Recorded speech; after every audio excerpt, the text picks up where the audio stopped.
गुरुदेव जय गुरुदेव जय गुरुदेव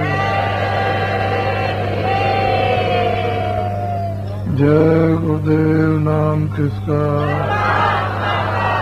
जय गुरुदेव नाम किसका जय गुरुदेव नाम किसका।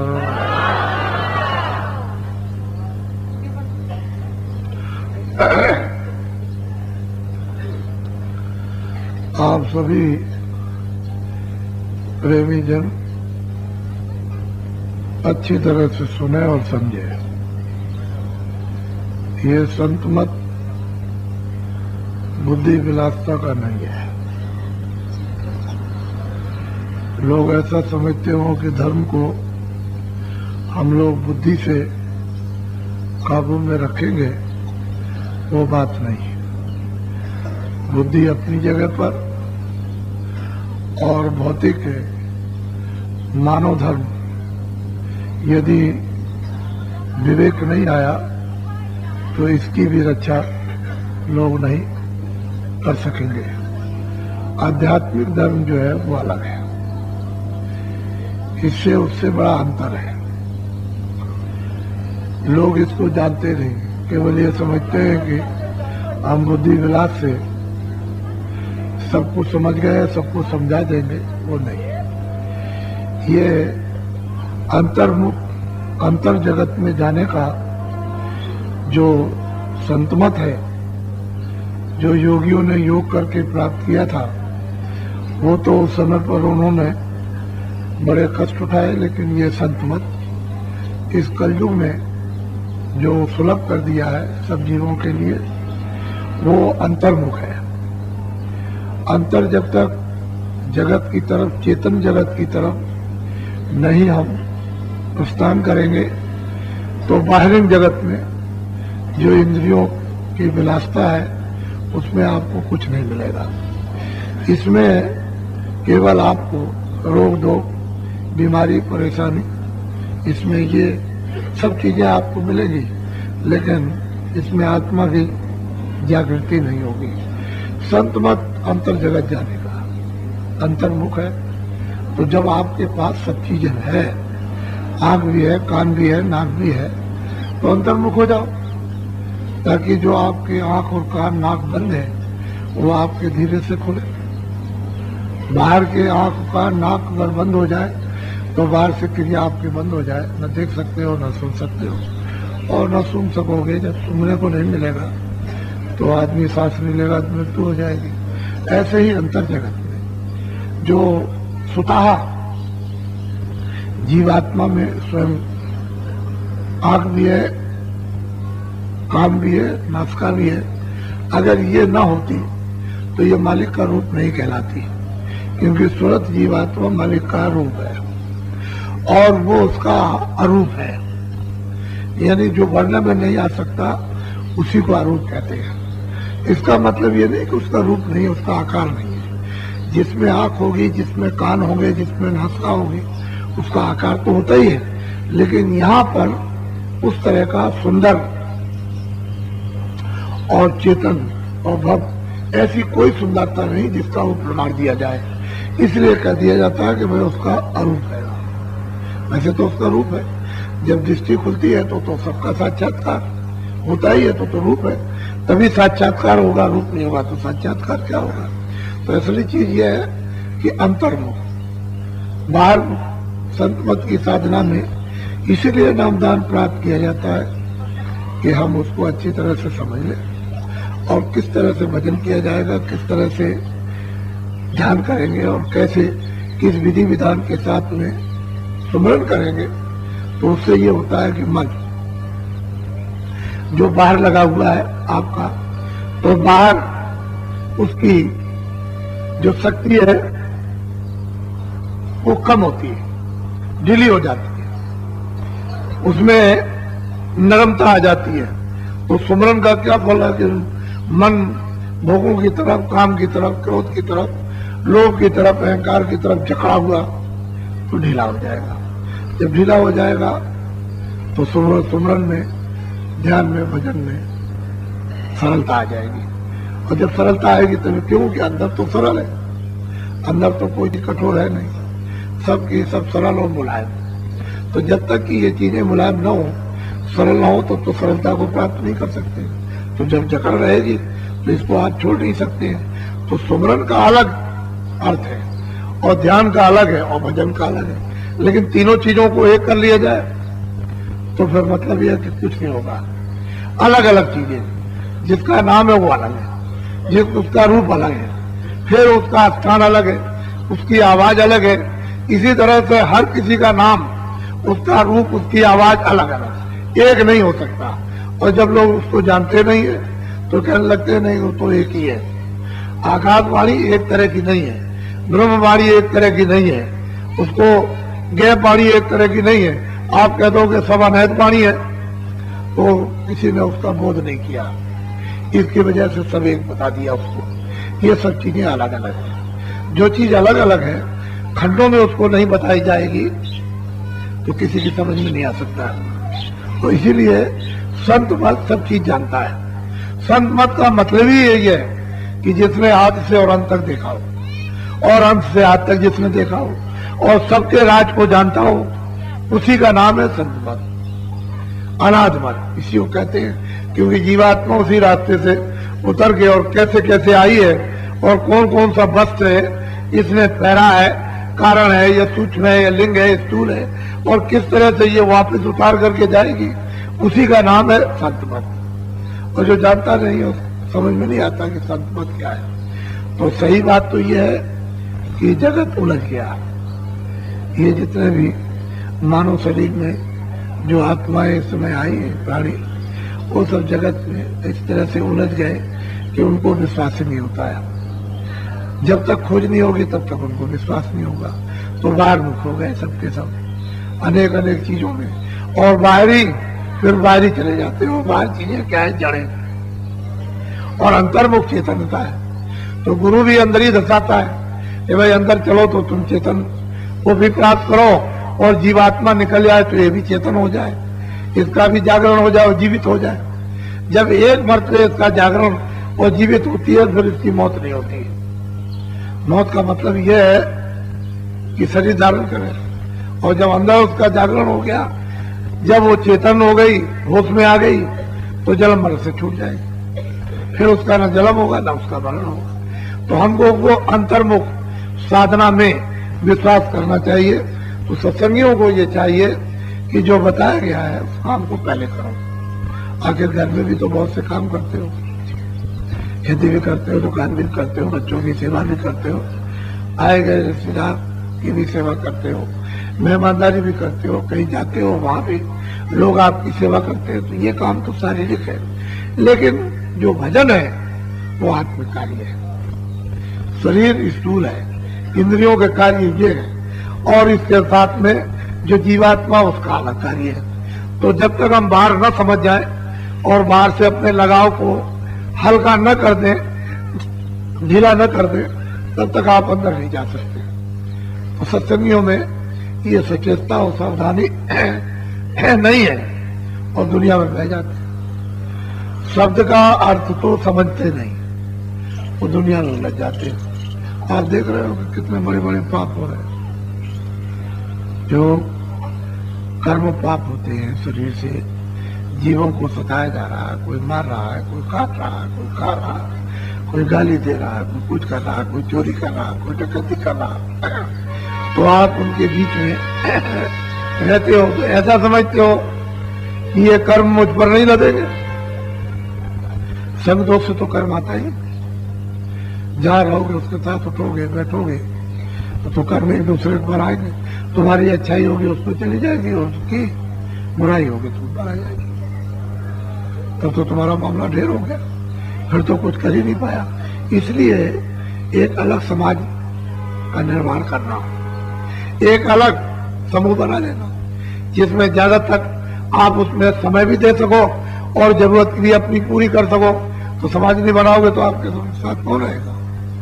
फिर वही लोग रहेंगे जिनका रोज कर्म आएगा और आप अच्छाई को दे दोगे तो आखिर में दोनों के दोनों मतभेद हो जाओगे और छुटकारा नहीं होगा आपका।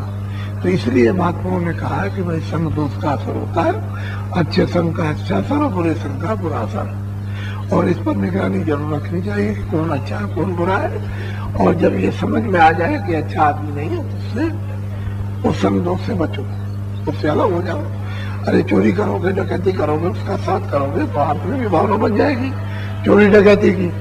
और कोई काम करता होगा वो, कोई अगर मान लो बुरे अमाल करता है तो वो भी आप सीख जाओ। इतनी आप में हिम्मत नहीं है कि आप बुरे अमालों से बच सको, उसका असर आप पर जरूर होगा।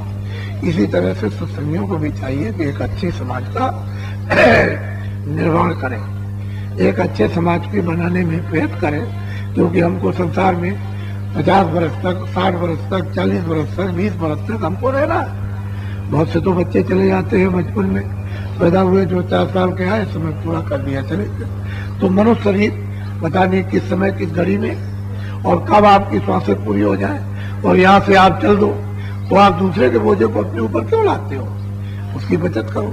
महात्माओं ने बराबर इसको बताया लेकिन आपकी समझ में नहीं आता है। तो असल में चीज ये कि ये परमार्थ भाषण का नहीं है, ये कमाई का। हम लोग भाषणबाजी करेंगे तो फिर कमाई से दूर हो जाओ। भाषणबाजी उतनी करो जितनी जरूरत है, बच के रहो, अपनी पूरी पूंजी तो खर्च हो नहीं। और भाषण वहां तक हो जहां तक दूसरे की अगले की कुछ समझ में आ जाए।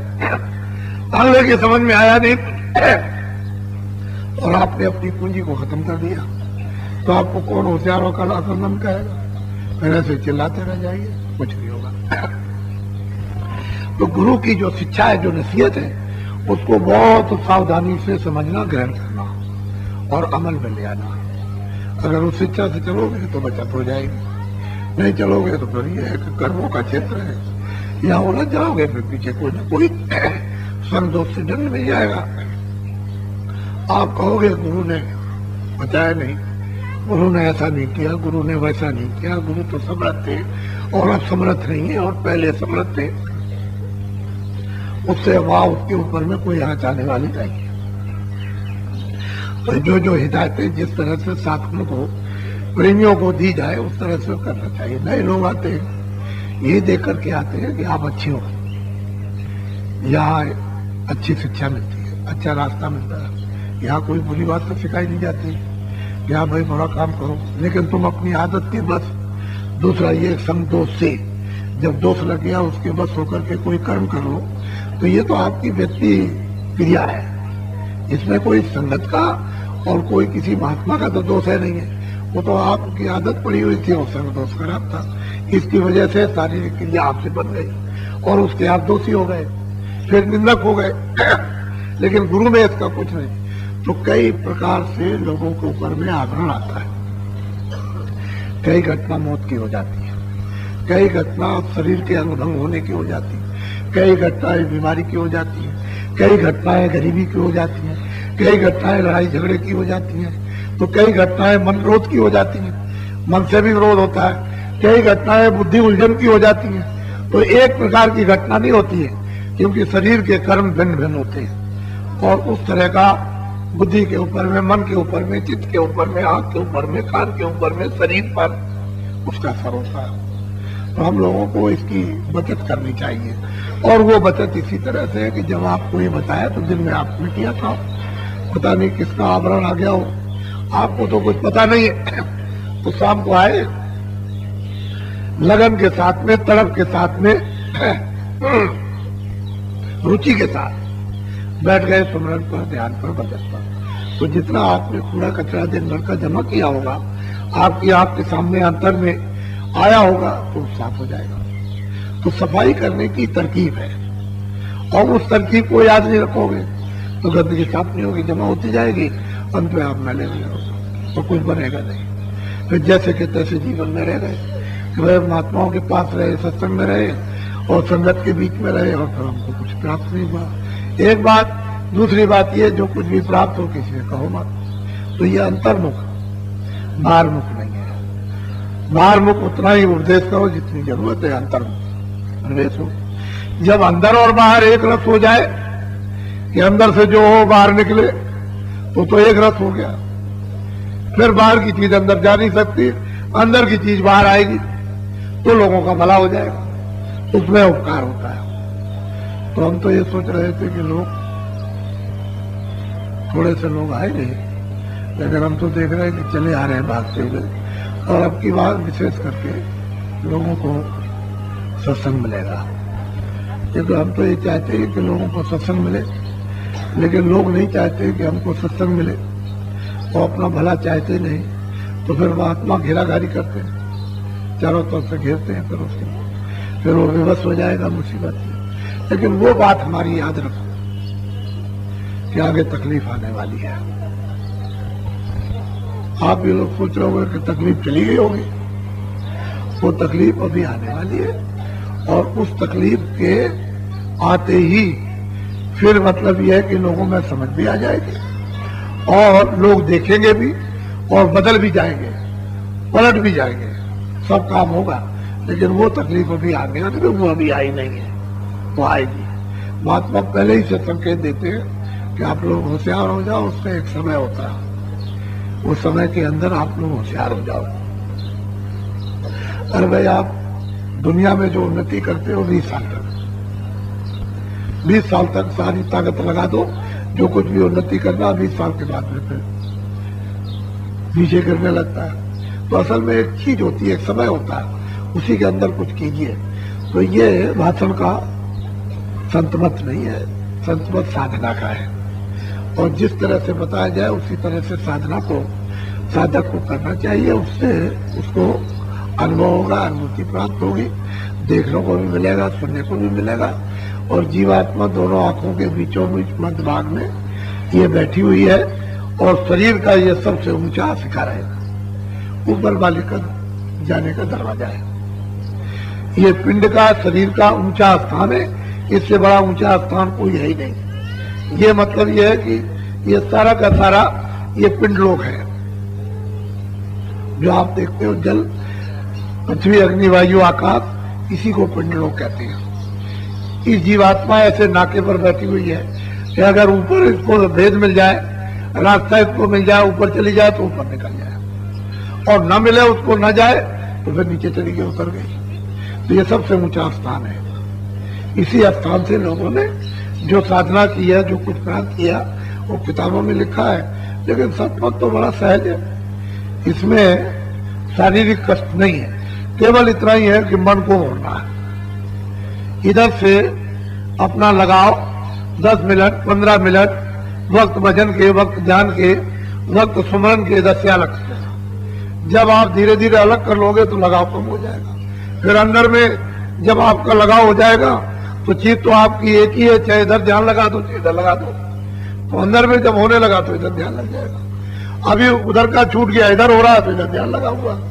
तो थोड़ा सा अपने आप को बदलने की जरूरत है, और उसी बदलने में थोड़ा सा ऐसा मालूम होता है कि हमको कोई कष्ट हो रहा है, कोई हमको तकलीफ हो रही। तो जहां इतनी शारीरिक लोग काष्ठा उठाते थे, इंद्रियों को दमन करते थे, भूख प्यास बर्दाश्त करते थे, और इसमें तो कुछ नहीं, खाना भी खाओ, कपड़े भी पहनो, देखो भी, सुनो भी, लेकिन वजन के वक्त में, ध्यान के वक्त में थोड़ा सा मन को हटा लो और अंदर में लगा दो तो काम आपका हो जाएगा। तो जीवात्मा ऊंचे शिखर में बैठी है, और इस स्थान पर बैठकर और सुगम और सीधा सरल सहज रास्ता अगर उसे नहीं मिला और मिल भी गया तो वो चली नहीं, तो जीवन उसका बेकार चला जाएगा। तो आप लोग सत्संग जागृत होकर बेहोशी में मत सुनो तो अच्छा रहेगा। यहाँ से 9 बजे कार्यक्रम वहां समाधि पर होगा। मैं तो इसलिए बैठ गया हूँ तो चलो भाई दर्शन पर्सन हो जाएगा, तो दर्शन पर्सन भी हुआ, और 9 बजे वहां कार्यक्रम होगा। लेकिन अभी आप लोग वहां चलेंगे, थोड़ा सा श्रमदान होगा। ये संगत का श्रमदान है।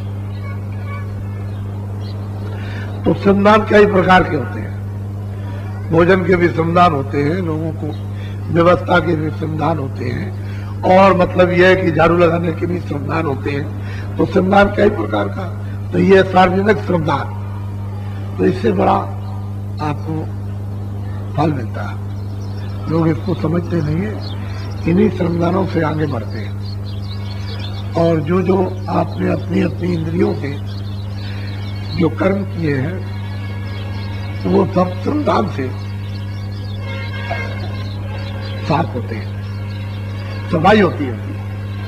तो बहुत रुचि के साथ में सामूहिक श्रमदान करना चाहिए। तो अभी आप वहां चलेंगे और थोड़ा सा श्रमदान करेंगे शारीरिक।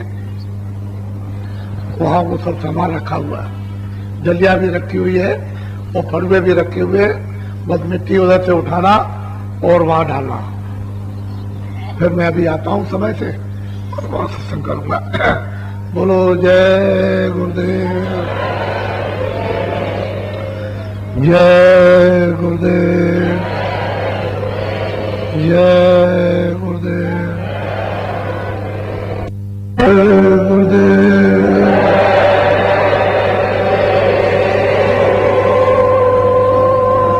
जय गुरुदेव,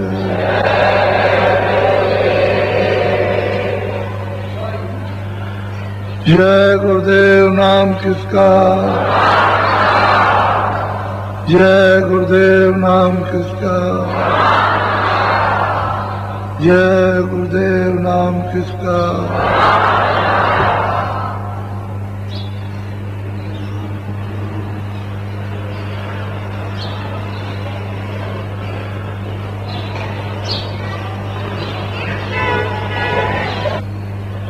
इस संसार में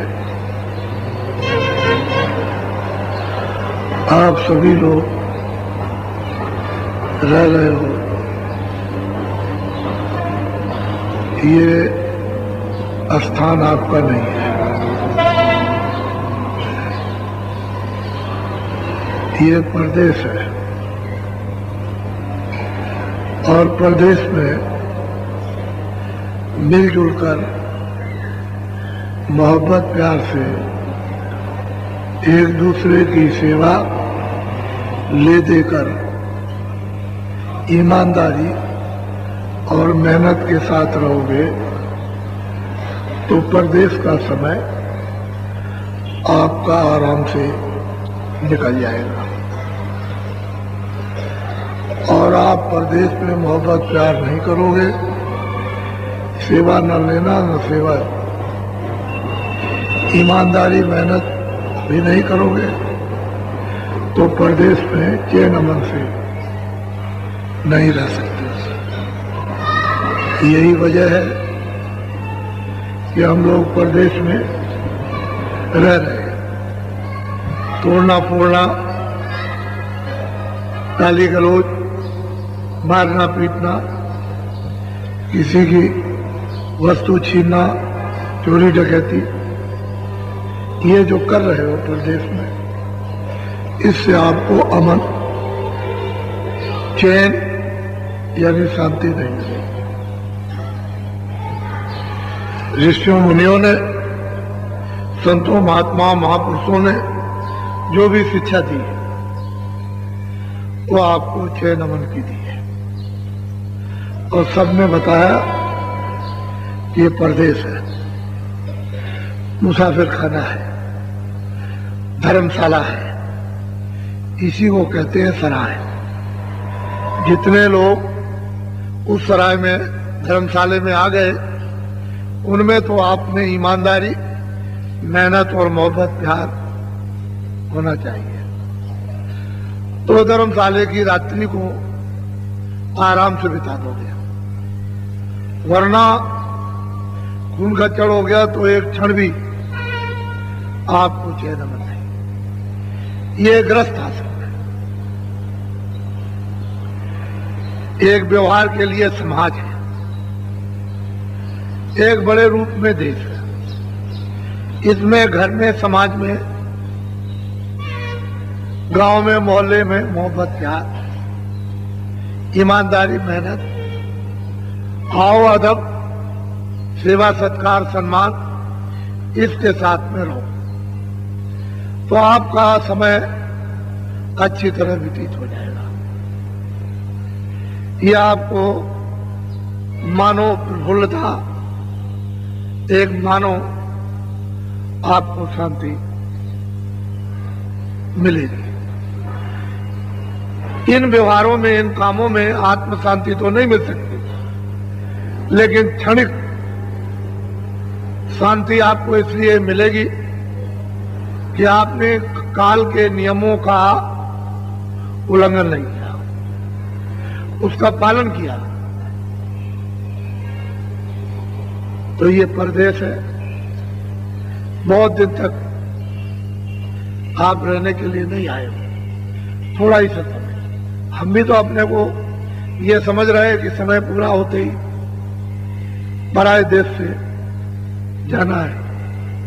हम भी तो कहते हैं कि भाई हमारा भी देश नहीं, तो हमको ये कहना जरूरी है कि आपका भी देश है, आप भी परदेश में रहते हैं। और जितने संगी साथी, ये सब बिचौलिया है।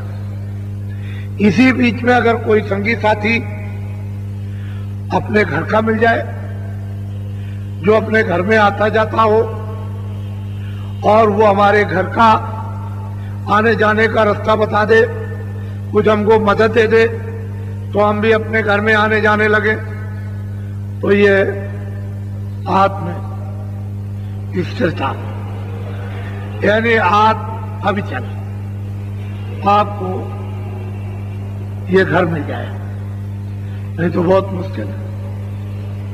तो चीज ये है कि बाहर से आप समझोगे तब तो कुछ अंदर में जाने की सोचोगे, और बाहर से नहीं समझोगे तो सत्संग की क्या फर्क पहचान पड़ेगी। तो ये कुल कुटुंब परिवार जो भी आपको मिला, 2, 4, 6, 10, उनमें मिलजुल करके पहले तो अपने में रहो, और फिर उससे थोड़ा सा समय बच जाए तो दूसरों से मिलजुल के रहो, ताकि यहां भी गड़बड़ी ना हो, और जब हम व्यवहार के लिए निकले तो बाहर भी गड़बड़ी ना हो। तब फिर संत मत का जो संदेश है वो समझ में आएगा, और संत मत की जो उच्च कोट की सहज साधना है वो आपकी समझ में आएगी। और जब समझ में आ जाएगी तो करने की रुचि हो जाएगी, लगन हो जाएगी, इच्छा हो जाएगी, करने की इच्छा जाएगी, तो फिर करने लगोगे। तो मनुष्य शरीर में पंच भौतिक 5 तत्वों का शरीर है। जल, पृथ्वी, अग्नि, वायु, आकाश, ये 5 मसाले हैं। एक दूसरे के बगैर मिले हुए कोई टिक नहीं सकता। आग नहीं रहेगी तो नहीं टिकेगा, जल नहीं रहेगा तो नहीं टिकेगा, वायु नहीं रहेगी तो नहीं, पृथ्वी नहीं रहेगी तो नहीं, आकाश नहीं रहेगा तो ये शरीर। इनमें 5 तत्व पूरे होने चाहिए, उसका एक मसाले का शरीर बना। इसमें जो जौहर है वो जीवात्मा का, सूरत का है, क्योंकि वही चेतन है, बाकी तो मसाला जड़ है। उसके साथ जड़ मसाला चेतन मालूम हो रहा, लेकिन जब चेतन को निकाल दिया तो मसाले, यानी खारिज खोल उतर गया। अब वो मतलब यह है कि निर्जीव हो गया, अब उसमें जीव तो रह नहीं गया, तो मट्टी है।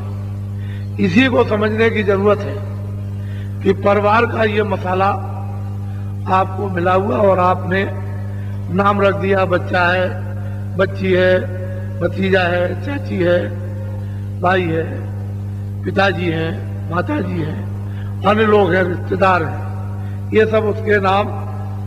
जब तुम आए थे तब तो किसी नाम को नहीं जानते, तुम्हारे सामने तो कोई नाम नहीं पड़ा था, लेकिन बाद में फिर ये सब संबंध बने, नाम पड़ गए। अब एक तो आप दूर का समझते हो और एक निकट का। संत मत में ये बताया जाता है कि सबको निकट का समझो, जो भी हो दूर का क्यों समझते हो, इसलिए समझो कि उस घर की जहां के हम हैं, उसी घर की शरीर में जीवात्मा रहती है, और हम एक ही घर के रागीर हैं। तो आप उसको यूं क्यों नहीं समझते हो?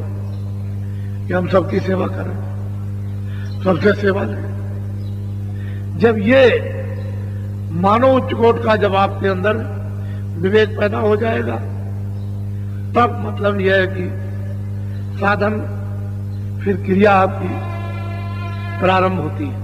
और फिर साधन में मतलब यह है साधक को सफलता मिलती है। नहीं तो मनुष्य शरीर में ये जीवात्मा दोनों आंखों के पीछे बैठी है। ऊपर से सहतल कमल से निरंजन भगवान बैठकर अपनी आवाज देते हैं, तो उन्होंने अपनी आवाज को तकसीम कर दिया। उन्होंने आद्या मां शक्ति को दे दिया, फिर उस खोल में से आएगी तो ब्रह्मा विष्णु महादेव को दे दिया, उस खोल में से उतरेगी तो 33 करोड़ देवताओं को दे दिया। अब 33 करोड़ देवताओं से कुछ बचे तो आप तो गंदे हो गए, आपको तो समझ में कुछ आता है। तो भांत भांत की साधकों को आवाजें मालूम होती हैं, एक तरह की नहीं, अनंत आवाजें। अब साधक उस साधना में, उस भजन में कौन सी आवाज सुने पकड़े और कौन सी निरखे परखे, तो उनको बताया जाता है कि भाई स्थानीय आवाज ये है, और आवाजों को छोड़ दो, जो स्थान की आवाज है उसमें तार मिला लो। उसी ऊपर से जो धार आ रही है, उसकी एक किरण आ रही है, उसको पकड़ लो, छाट लो, तो बाकी आवाजें सब बंद हो जाएंगी और वो आवाज आ रही। तो उस छाटने में मेहनत पड़ती है, एकाएक आवाज नहीं छटती। आवाजें बहुत हो रही, कहते आवाज बहुत हो रही, तरह तरह की बात बात की आवाजें आ रही। अब कौन सी आवाज है तो साधक को छाटना पड़ेगा, यही उसका साधन का इम्तिहान है। और वो आवाज आती है, वो छाट ना सका तो निकल के कैसे जाएगा, फिर तो फेल हो जाएगा, इम्तिहान में पास नहीं होगा। तो साधक को ये सब चीजें समझना चाहिए कि आवाजें किस तरह से बढ़ गई। सूक्ष्म के ऊपर है कारण शरीर, तो आवाजें सब अपने अपने शरीरों में बढ़कर, और इस स्थूल शरीर की स्थूल जो आवाज मालूम होती है, इसलिए उसको छाट नहीं पाते। कान पर इतने मोटे मोटे पर्दे स्थूल है, कर्मों के पड़ गए, सूक्ष्म कर्म और लिंग और कर्तव्य कारण कर्म पर्दों की तो बात बहुत दूर रही, तो आपकी समझ में नहीं आता है। लेकिन धीरे धीरे जब आप आवाज को पकड़ोगे परखोगे तो धीरे धीरे समझ में आने लगेगी। और आवाज के सुनने से पर्दे जो है उनकी सफाई होती है। जैसे हवा आई, बादल जमे हुए, हवा आई उड़ाने लगी, और देखते देखते बादलों को उड़ा लेंगी। ऐसे ही शब्द है कि जैसे वो आना शुरू हो गया तो जो जमे हुए थे हैं बिल्कुल एकदम से बारीक हो जाएंगे, और बिल्कुल बारीक होकर मुलायम होकर उड़ जाएंगे, साफ हो जाएंगे। तो कान खुल जाते हैं, आंख खुल जाती है, दिखाई देने लगता, सुनाई देने लगता। लेकिन हम इस भेद को, जो सहजल कमल में बैठ करके निरंजन भगवान जो आवाज दे रहे, वो किन किन में आवाज होकर के और फिर हमारे पास तक आ रही, इसको नहीं समझोगे, और फिर छाटने की आप क्रिया को नहीं जानोगे, और मन को कैसे, बुद्धि और चित्त को कैसे रोका जाएगा उस आवाज के सुनने और परखने, तो फिर आप साधन नहीं कर सकते। इसकी जरूरत है।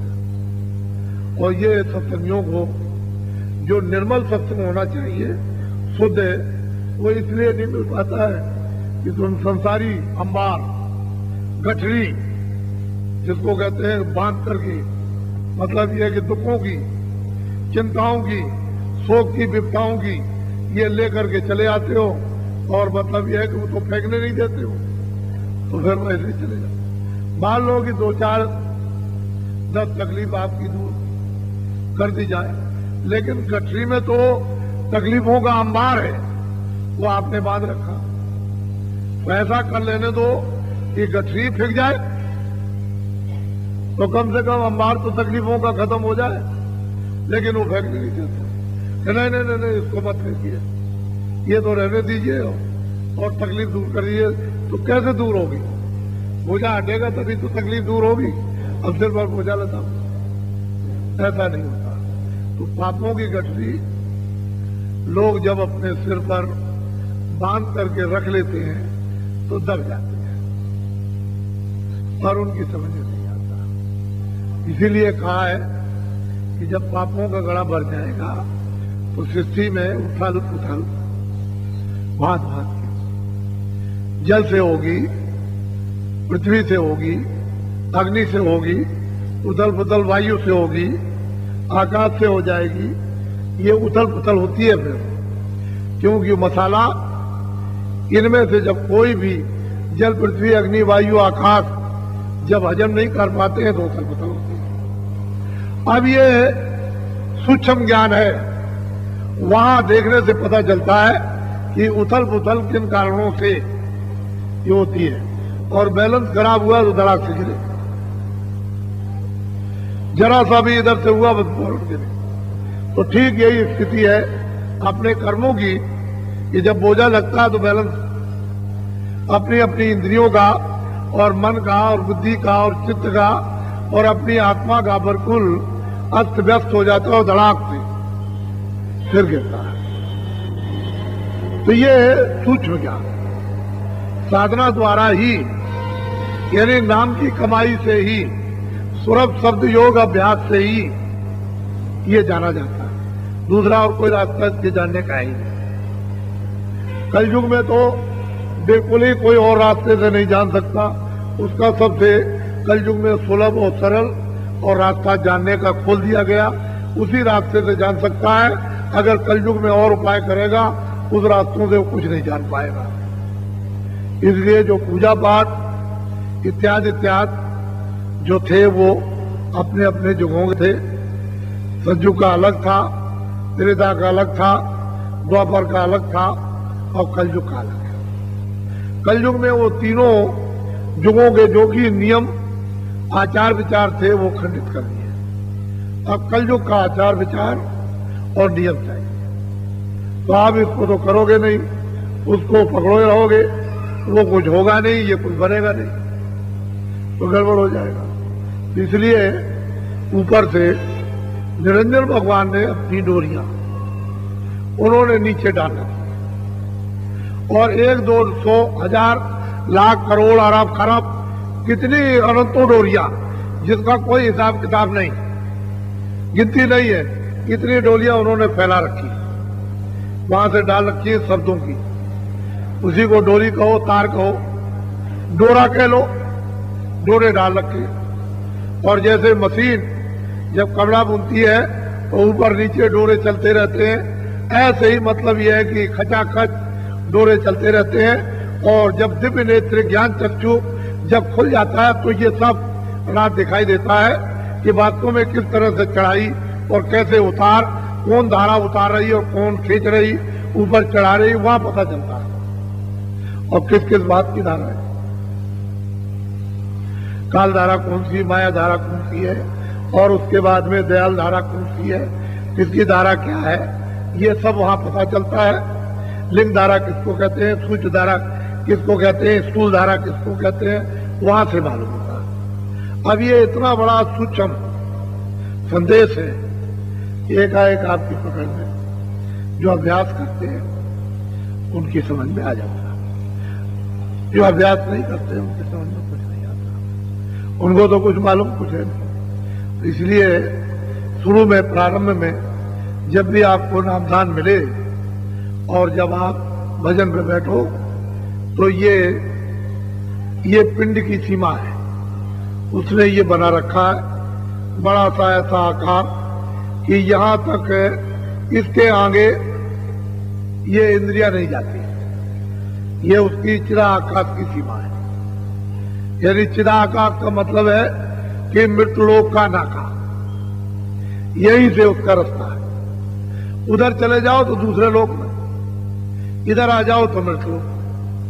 तो दरवाजे पर बिल्कुल बैठा दी गई सूरत कि अगर भेदी मिल जाए और ये जुक्ति बता दे तब तो मतलब ये है कि अंदर खोल के निकल जाओ, और नहीं तो फिर नहीं आ रहा हूं। ये तो नाका है। इसी को संतों ने मेहराब, बुर्ज, छज्जा, यहां सूरत बैठी हुई है और छज्जे पर से मतलब है कि ऊपर देखे तो क्या क्या दिखाई देता। तो जिस तरह से बाहर की अच्छी आंखें बाहर की मोटी चीज देखती हैं, ऐसे ही अंदर की आंख अगर छज्जे पर खुल जाए तो वो सब कुछ वहां बैठ करके और सब कुछ इससे बहुत साफ, ये तो उसकी सफाई कुछ नहीं, साफ दिखाई देता। इसलिए साधन आप करो, मैं भजन करो, भजन कहते हैं सुनना, और देखो ध्यान कहते हैं देखना, और सुमरन कहते हैं कि हम आपका नाम ले रहे रूप की याद करते हैं, और इस नाम और रूप की याद में हम पर दया कर दीजिए कि जब हम ध्यान भजन करें तो उसमें हमको इसका फल परिचय में मिले, दृष्टि खुले, कान खुले, सुनने को मिले आंख से कान को। तो सुमरन का जो फल है वो आपको दृष्टि में, कानों में मिलता है। दृष्टि खुलती, कान खुलते और मिलता है। और फिर इन्हीं शब्दों की तरह तरह की परख कि किन किन बाजों से भांत भांत की, यानी सब जो है गुंजारमान कर रहे हैं, एक दो बाजा नहीं है, भांत भांत ऐसे ऐसे बगीचे, विशाल बगीचे, ऐसे खुशबू फूलों से, और पखुड़ियां एक भी इधर उधर नहीं, सब पखुड़ियां कतार में, इतनी सुगंधी कि फूलों की कि यहाँ कहीं निशान को भी नहीं, वो सुगंधी, उसकी कतारें, फिर उसकी गुंजारें, फिर उसके बाजे, फिर उसके नाच गाने, ये तरह तरह के लबास, ये देखने को जब दृष्टि खुलती है तो सूरत को मिलते हैं, सूरत स्वयं दिखती है, उसका अनुभव करती है। अब यहां पर वाणी का कोई काम नहीं, क्योंकि उधर वाणी नहीं जाएगी। जो चीज मन से परे है, बुद्धि से परे है, चित्त से परे है, वो मतलब है वाणी में नहीं आएगी, क्योंकि उसका कोई यहां पर रस नहीं, या उसकी कोई यहां सुंदरता नहीं। मिलता जुलता तो एक अनुमान के लिए बताया जा सकता है, लेकिन यहां वैसी कोई चीज नहीं। मिलाप के लिए तो छाया मिलती जुलती ना होने के कारण बता दी जाएगी कि ऐसा अनुमान करूं कि ऐसा होगा, लेकिन वो है कुछ। तो आप लोग साधन करो। मैं इस पर अब की बार आपको जोर दे रहा हूं, और तकलीफ है तो आप अपने सामने देखोगे। हम तो बहुत समय देख चुके हैं कि पहले इतने जानवर नहीं मारे जाते। विदेशियों का राज था, अंग्रेजों का राज था, फ्रांसीसियों का राज था, लेकिन इतने जानवर नहीं मारे जाते। सामाजिक बंधन थे, लोग लुका चोरी छुपे कोई ऐसे काम करते थे जिसको समाज और जाति के लोग न जान सके, और जान लेंगे तो बंधन लगा देते थे। और समाज के और जातियों के बंधन लगाना बहुत ही अनिवार्य और जरूरी था, जिससे कि समाज खराब ना हो, परिवार खराब ना हो, जाति खराब ना हो। जातियों के बंधन अनुशासन के थे कि सब लोग अनुशासन में रहेंगे, विचार से रहेंगे, कोई एक दूसरे के ऊपर हमला नहीं करेगा। अब ये सब चीजें जो अनुशासन थे वो खत्म कर दिया। तमाम जानवर कट रहे, पंछी कट रहे, आदमी काटे जा रहे, स्त्रियां काटी जा रही। तो जब अब चारों तरफ, तो मतलब ये है कि फिर हिंसा प्रजातंत्र में बहुत हुई, राजतंत्र में ये हिंसा नहीं। आप ये समझते हो कि प्रजातंत्र बहुत है, तो प्रजातंत्र वही है कि हिंसा ना हो, सबका पालन पोषण हो और सबको यथाउचित सम्मान मोहब्बत प्यार हो, उसका नाम तो प्रजातंत्र है। लेकिन प्रजातंत्र भी नहीं रहा और राजतंत्र भी नहीं रहा, और हिंसा हो गई। आप कोई किसी की हिंसा कर डालो, पूछने वाला नहीं, चाहे जितना कोई रोता चिल्लाता चीखता रहे, कुछ नहीं, कोई पूछने वाला नहीं। तो इन सबका अपराध आपको लगेगा, प्रजातांत्रिक लोगों को लगता है। भारी अपराध लगता है, उसके भोगने के लिए आप लोग तैयार हो जाते, क्योंकि अपराध लगेगा। राजतंत्र में तो राजा का किया हुआ अपराध नहीं लगता था, लेकिन प्रजातंत्र में जो भी मतलब ये कि राजा बनाओगे उसका किया हुआ अपराध आपको लग जाएगा, और फिर ये सबको बचकर भोगना पड़ेगा। कोई आदमी उससे अछूता नहीं रह सकता जो ये समझता हो कि मैं अछूता रह जाऊंगा। अगर आपने प्रजातंत्र की बिजली के खंभे के नीचे भी आपने रोशनी को इस्तेमाल कर लिया तो आपको अपराध लग जाएगा, पानी पी लिया तो अपराध लग जाएगा, उसका भी आपको मुजरा करना, उसका भी बदला देना है। तो अब ये पवित्रता का तो बदला दे नहीं सकते, अपराध का बदला कैसे दो? ये बहुत कर्मों का गहन विषय है, जबकि ये कह दिया है अर्जुन तुम इस कर्मों के गहन विषयों को नहीं समझ सकते हो, योगी लोग ही जानते हैं और इसको कोई नहीं जानता। इसलिए वर्तमान में संत और साथ इसको जान सकते हैं जिन्होंने सूरत शब्द की कमाई की और जिन्होंने उस राज और ज्ञान को जिन्होंने प्राप्त किया वो तो जानते हैं, वरना और कुछ नहीं। जो मतलब ये कि ले लेते हो जल्दी से, याद तो खुशी है लेकिन कल आपके लिए रोने के दिन मत गए, ये अच्छी बात नहीं। तो ये हिंसा छोटी मोटी नहीं हो रही है, ये क्रूर हिंसा हो रही है। और ये कह देना ये मतलब ये है कि नहीं मैं नहीं समझता हूं, तो जब आपके ऊपर हिंसा आती है तो क्यों चिल्लाते हो? हिंसा तो सबके लिए बराबर है, चाहे आप पर हिंसा है चाहे उस पर हिंसा है। उसकी उंगली काटो, उसकी टांग काटो, तुम्हारी उंगली कटे, तुम्हारी टांग कटे, तुम्हारा सिर काटा जाए, तो हिंसा तो सबके लिए तकलीफ दे रुदन की एक ही है। और वो अब विचार लोगों के समाप्त हो गए, वो सोचते हैं कि नहीं हम इसको हिंसा नहीं समझते। तो जब उन पर आ जाती है यह हिंसा तुम पर भी आवे, एक दिन काल शीश पलटा दे। इसका कुछ करो विचार, कुछ विचार करो, नहीं तो फिर ये है कि फिर जब अवसर आ जाएगा तो फिर वहां विचार कोई काम नहीं करता, तो आपके ऊपर भी घटना घटित हो जाएगी। तो ये सत्संग है, बहुत से लोग आ रहे हैं। तो सहज जल कमल में निरंजन भगवान जो सभी हिंदुओं के परमात्मा, मुसलमानों के खुदा और ईसाइयों के गाड, वो बैठ करके जो यहाँ पर रचना का जो उन्होंने सारा फैलाव किया है, ये सारा रचना जो है उनको दे दी गई और उसकी वो संभाल किस तरह से करते हैं ये तो उधर से पता होता है। और निरंजन भगवान ने सारा का सारा मसाला ये सब आद्या महाशक्ति को दे रखा, और आद्या महाशक्ति ने अपना सारा मसाला ये ब्रह्मा विष्णु महादेव को दे दिया। अब उनके यहाँ न कोई हिंदू है, न उनके यहाँ कोई मुसलमान है, न उनके यहाँ कोई सिख है, और न उनके यहाँ कोई और छोटा बड़ा। वो तो जो उनको काम आद्या माँ शक्ति ने सुपुर्द किया है वो काम अपने स्थान से बैठकर निरंतर करते रहते हैं। और तीनों को ये इजाजत दे दी है कि ये जो जीव मृतलोक में परदेश में रहते हैं ये हमारी तरफ एक भी ना आने पाए। ये आद्या महाशक्ति को आदेश मिल गया, आद्या महाशक्ति ने इनको आदेश दे दिया और ये सबको बताए रहते हैं।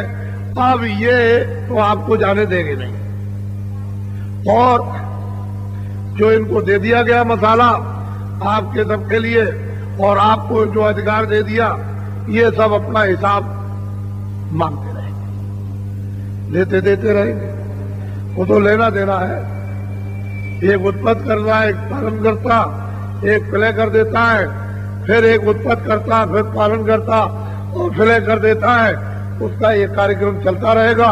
आद्या महाशक्ति अलग हो गई और उनसे अलग हो गए निरंजन भगवान, वो अलग बैठ करके अपना काम कर रहे हैं। अब किसी को ब्रह्म का पता नहीं कि ब्रह्म क्या चीज है, फिर किसी को नहीं मालूम पार ब्रह्म क्या है, किसी को मालूम नहीं है। जब इन्हीं को नहीं जानते हैं तो फिर उसको कैसे आप जान लेंगे? आधे महाशक्ति का पता नहीं कि किधर है, कहाँ पर है, वो क्या कर रही, वो क्या देख रही है और किस तरह से वो यहाँ का शासन चलवा रही ब्रह्मा विष्णु महादेव से और उधर में क्या हो रहा यही नहीं जब मालूम, क्या पता चले। तो ये संतों का काम है, वो धीरे से निकालकर कैसे कैसे जीव को यहां से, इस जाल से, कैद खाने से और वहां कसाईपन से छुड़ाकर इसको ले जाते हैं निकालकर। तो ये छोटी मेहनत आप मत समझिए या छोटी दया मत समझिए, तो बहुत बड़ी चीज है। इसलिए साधन आपको बताया गया था कि आप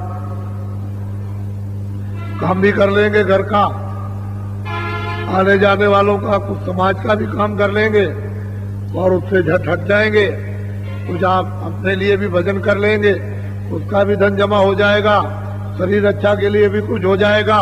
इस तरह से आप इसमें प्रवीण हो जाएंगे और माहिर हो जाएंगे। वो भी कर लिया और इसको भी कर लिया, उसमें कोई भाव नहीं है, क्योंकि शरीर तक करना, जब तक ये शरीर रहेगा तब तक करना, और बाद में अरुचि, इच्छा खत्म हो गई, उसी को कहते हैं इच्छा खत्म। शरीर तक तो करेंगे। एक महात्मा जी थे, बहुत अच्छे फकीर हो गए, तो उनके पास बहुत बड़ी जागीर थी, तो उन्होंने उसको बेच दिया। फिर नौकर चाकर घटा दिया। बहुत जानवर थे, तो जानवरों को भी, गरीबों को दे दिया। एक दो जानवर रह गए, बाद में वो भी मर गए। जब सब कुछ बिक गया, धन दौलत इधर उधर खर्च कर दी, गरीबों को, मोहताजों को दे दी, तो नौकर चाकर भी सोचने लगे कि अब कुछ नहीं, तो वो भी चले गए। फिर जिस महल में रहते तो उसका हिस्सा आधा बेच दिया। फिर उसके बाद में तब तक वो गिरने लगा, तो गिरने में कौन लेगा, तो चले आए पीछे वाले कमरे में। फिर जब वो भी गिरा तो पीछे वाले में किसी ने कहा, अरे फकीर साहब ये क्या करते हो, ये तो बनवा लो। कहने लगे अब बनवाने का वक्त चला गया। फिर पीछे चले गए, वो भी गिर गया। फिर पीछे चले गए, वो भी गिर गया। कह लगे कोई फिक्र मत करो, गिर जाने दो, अभी हमारे रहने के लिए है। तब तक पीछे वाले में कमरे, वो भी गिर गया। पीछे जब बरंडे में आने की बारी आई कि अब तो ये भी खत्म होने वाला, तब तो समय पूरा हो गया। ठेठा मारकर हंसते रहे, हो गया काम, हंसते रहे। और जब वो मतलब ये है कि मकान गिरने को हुआ, उसी दिन उनका शरीर पहले ही था, पहले हो गया। तो असल में दुनिया का लगाव क्या था और दुनिया से हटाओ, इसका अर्थ क्या है? फकीर ने अपना काम कर दिया। फकीर वही होते हैं जो सब चीज से उदास हो जाए, उन्हीं का नाम। और उदास कब होंगे? जब सूरज सर्द योग की कमाई करेंगे, इसके पहले उदास हो। ये फकीरों महात्माओं के साधना की कहानियां हैं कि वो साधन कैसे करते रहे और मालिक पर कितना विश्वास करते, कितना प्रेम करते रहे, गुरुओं पर कितना विश्वास किया, और धीरे से समय आने पर पूरा महल गिर गया, आप चले गए। क्या जरूरत है? कहने का मतलब यह है कि हमको उतना ही गुजरान करना जब तक ये रहे, इससे ज्यादा करने की क्या जरूरत? वो अलग अलग महात्माओं के प्रमाण है और वो सबके हितों के लिए है। अगर मिसालें नहीं रहेगी, कोई दृष्टांत नहीं रहेगा, तो लोग जो है वास्तव में साधना भी भूल जाएंगे और मतलब दान और पुण्य और सेवा और प्रेम, इसको भी भूल जाएंगे, फिर मनुष्यता खत्म हो जाएगी। तो महात्माओं के प्रमाण तो रहते ही है और रहने ही चाहिए। तो आप लोग इन दिनों के सत्संग को बहुत सावधानी से सुनें। निरंजन भगवान की बैठक सैदल कमल में है, इन्हीं को ईश्वर कहते हैं, इन्हीं को मुसलमानों में खुदा, इन्हीं निरंजन देव भगवान को ईसाइयों में कहा, हिंदू इनको परमात्मा, संतों के यहाँ ये निरंजन भगवान है, नाम उनका ये है। ये इनका सूक्ष्म लोक का विस्तार है। उसका इन्होंने निर्माण कर रखा और ये 3 लोग इनके हाथ में है।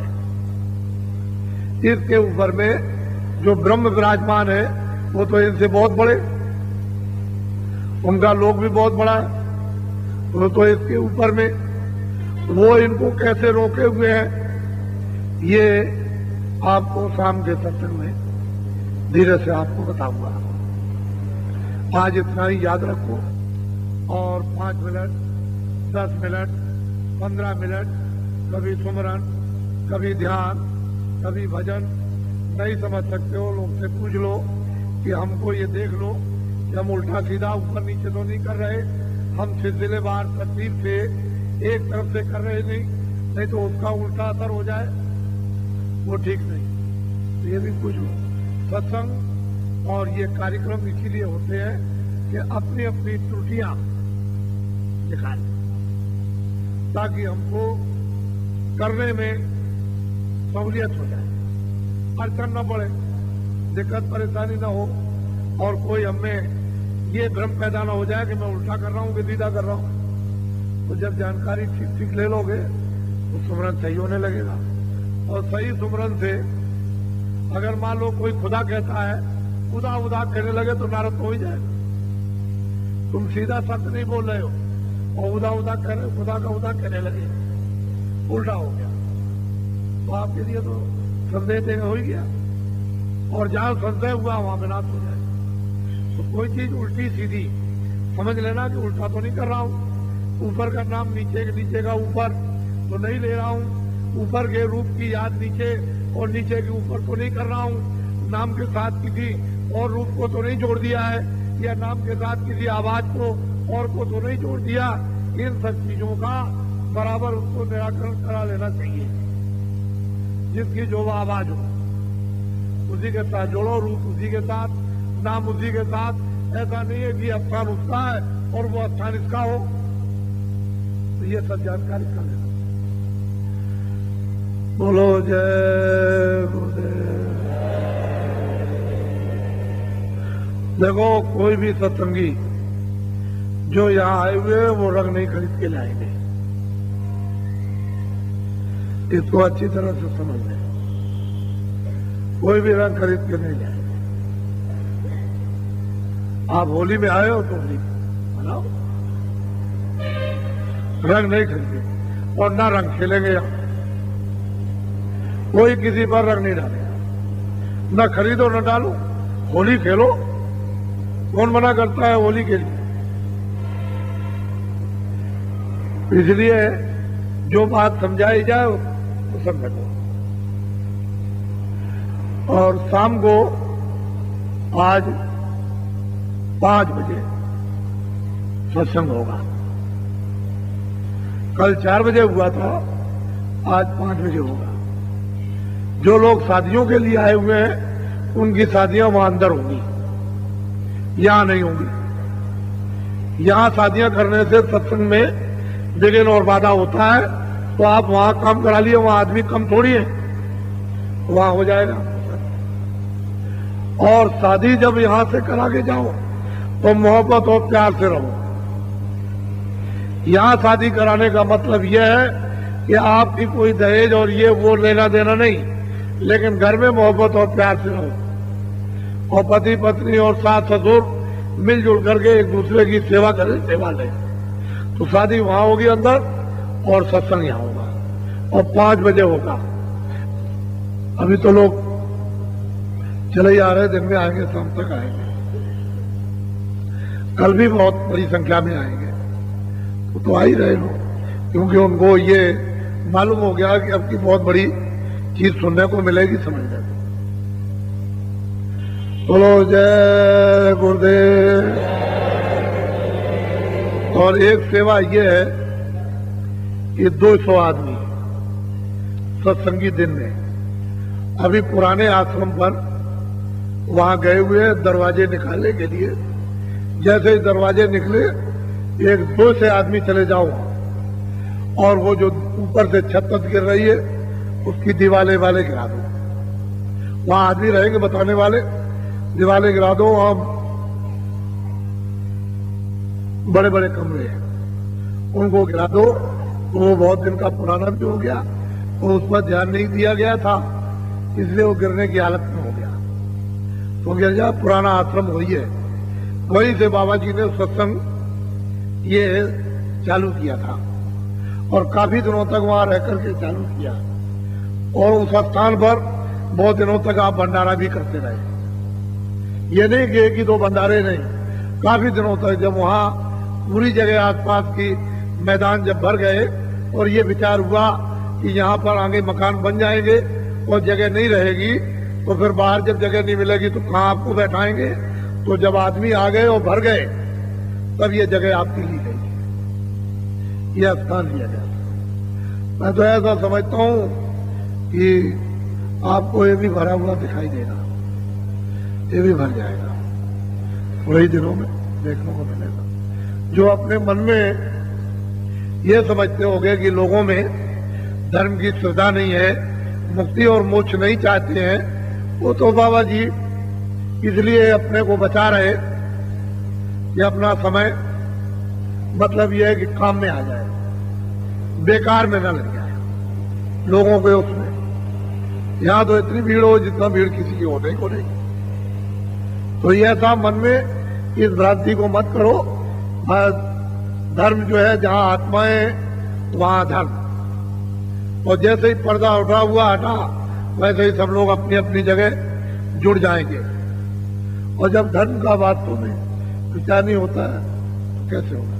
उसके अड्डे बन जाएंगे, विचार धर्म का हो जाएगा। अड्डे तो बनना चाहिए, और वो अड्डे कैसे बनेंगे आपको क्या मालूम? तो बनाने वाला समझेगा, उसने देखा होगा कैसे धर्म के अड्डे बने। बोलो जय गुरुदेव। तो 200 आदमियों को जो सेवादार अच्छे अच्छे हैं, शरीर से ठीक, बुढ़े नहीं, और देवियां वहां जाएगी नहीं। वो जब लाउड स्पीकर बोलेगा कि आप लोग वहां चले जाओ पुराने आश्रम पर, तो फौरन जाइए आप। ट्रैक्टर मिल जाए तो ट्रैक्टर से चले जाओ, नहीं तो मतलब है कि कोई सवारी क्या दूर है, उससे निकल जाओ, वहां पहुंच जाओ। 200 आदमी चाहिए, और उसको वहां आदमी रहेंगे बताने वाले, वो सब गिरा। तो वो भी एक आपने आश्रम नहीं देखा होगा, वो भी बड़ी जगह है, छोटी जगह नहीं है। आजकल के लिहाज से बहुत बड़ी जगह, तो देखने को भी मिल जाएगी। बोलो जय गुरुदेव। ठहर जाओ। बाकी जो संगत है, ये सामूहिक श्रमदान, यानी हमारे कहने की जरूरत नहीं है, ये सामूहिक श्रमदान है। इसमें हर लोगों को बैठने का अवसर मिलेगा। तो वो 2 बजे से यहां प्रारंभ हो जाएगा। क्या बजे से? ये सामूहिक श्रमदान यहाँ होगा, और ये आपने ही मिट्टी डाली है, ये सब आपकी डाली हुई, ये सब गड्ढे आपके काटे हुए, कोई मैंने नहीं काटे। मैं तो आपके साथ लगा रहा, और जैसा भी आप समझो, तो मैं तो लगा ही रहा आपके साथ। लेकिन यह है कि ये मिट्टी सब आपने, बड़े बड़े 10-10 फुट के यहाँ सड़कों पर गड्ढे थे, सब आपने पाट दिए। ऐसे गड्ढे थे कि सड़क के ऊपर बैठ नहीं सकता। अब तो मिट्टी पट गई है, इसलिए लोग लेटते आराम करते। तो सामूहिक सेवा, इससे किसी का कोई नुकसान नहीं होता सिवाय फायदे के। तो आपको तो अपना लाभ ले लेना चाहिए। कोई कैसे ले लेता, कोई कैसे ले लेता, कोई कैसे ले लेता, तरह तरह के लाभ लेने के रास्ते। कोई किसी से खुश हो जाता, कोई किसी से खुश हो जाता। अरे महात्मा कभी किसी से खुश हो जाते हैं, कभी से किस हो जाते हैं, किसी से देखने में हो जाएंगे, प्रार्थना में हो जाएंगे, भजन करने में हो जाएंगे, सेवा करने में, रोटी बनाने में, झाड़ू लगाने में। वो तो एक तरह तरह के तरीके होते हैं, तो उसी में आपका काम हो जाए। तो 2 बजे से यहाँ बोलो जय गुरुदेव। और अब यहाँ से उठिए और स्नान कीजिए, आइए धोइए, जो बना सकते हो बनाओ, और मतलब अपना खाओ रुचि के अनुसार। बाकी नहीं बना सकते हो, किसी के साधन नहीं है, ये नहीं, तो बना चलना उसमें खाओ। हम तो कोई मना नहीं करते, किसी से कुछ नहीं जाते। अपनी रुचि है, साधन है, सामान है, लाए हो जाओ, अपनी रुचि का खाएंगे, अपनी इच्छा का खाएंगे। भंडारे में तो सामूहिक बनता है, लेकिन आपके पास साधन नहीं है तो मर गए।